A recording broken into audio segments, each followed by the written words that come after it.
Төвлөрлийг сааруулах асуудал дээр та бүхнийг саналаа улсын хуралд өгөөч гэж.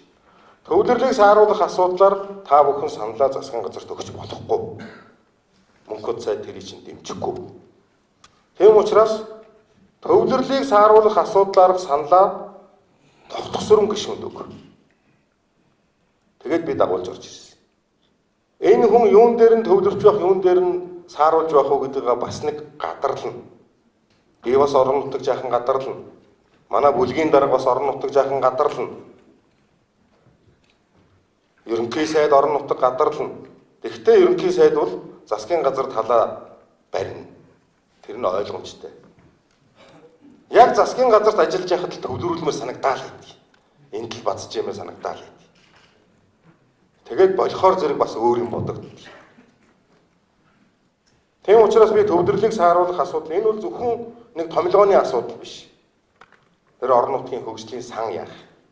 Тэгээд орон нутгийн одоо энэ төр захиргааны байгууллагын бүтц яах.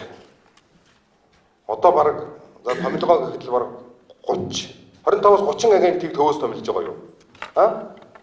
2007 онд 2006-7 оныг дамнуулаад ерөөсөө 4 агентлагийг л төвөөс томилдог болгож ирсэн юм. Цагдаа, онцгой байдал, мэргэжлийн хяналт татвар. Энэ дөрвийг л Улаанбаатараас томилж ирсэн. Бусдын бүгдийг орон нутагт томилж ирсэн.